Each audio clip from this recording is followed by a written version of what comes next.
Facebook ನಲ್ಲಿ ಮತ್ತೆ post ಮಾಡಿದ್ದಾರೆ ಡಿ ರೂಪಾ. ವೈರಲ್ ಆಡಿಯೋ ಬಗ್ಗೆ ಬರ್ಕೊಂಡಿದ್ದಾರೆ ರೂಪಾ. ಭ್ರಷ್ಟಾಚಾರದ ಬಗ್ಗೆ ಮಾತ್ರ ಒತ್ತು ನೀಡುವಂತೆ ಮನವಿಯನ್ನ ಮಾಡಿಕೊಂಡಿದ್ದಾರೆ.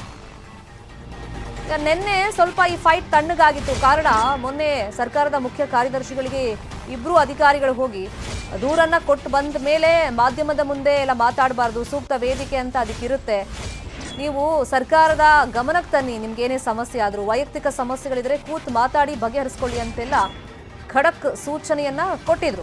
ಹಾಗಾಗಿ ನಿನ್ನೆ ಇದ್ರ ಬಗ್ಗೆ ಮತ್ತೆ ಯಾವುದೇ ಪ್ರಸ್ತಾಪಗಳು ಇರಲಿಲ್ಲ, ಮುಂದುವರಿಸಿಕೊಂಡು ಯಾರೂ ಹೋಗಿರಲಿಲ್ಲ.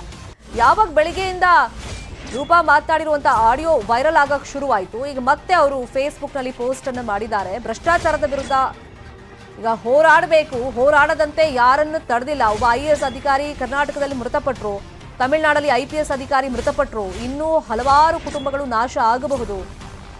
IAS ದಂಪತಿ ವಿಚ್ಛೇದನ ಪಡ್ಕೊಂಡಿದ್ದಾರೆ. ಆದರೆ ನಾನು ನನ್ನ ಗಂಡ ಇನ್ನೂ ಜೊತೆಯಾಗಿದ್ದೀವಿ, ಒಟ್ಟಿಗೆ ಇದ್ದೀವಿ, ನನಗೆ ಧೈರ್ಯ ಇದೆ ಅಂತ ಎಲ್ರಿಗೂ ಈ ಧೈರ್ಯ ಇರಲ್ಲ. ಇಂಥ ಮಹಿಳೆಯರಿಗೆ ದನಿಯಾಗುವಂತೆ ರೂಪಾ ಮನವಿ ಮಾಡ್ಕೊಂಡಿದ್ದಾರೆ. ಫೇಸ್ಬುಕ್ನಲ್ಲಿ ಈ ಬಗ್ಗೆ ಡಿ ರೂಪಾ ಮನವಿಯನ್ನ ಮಾಡ್ಕೊಂಡಿರೋದು.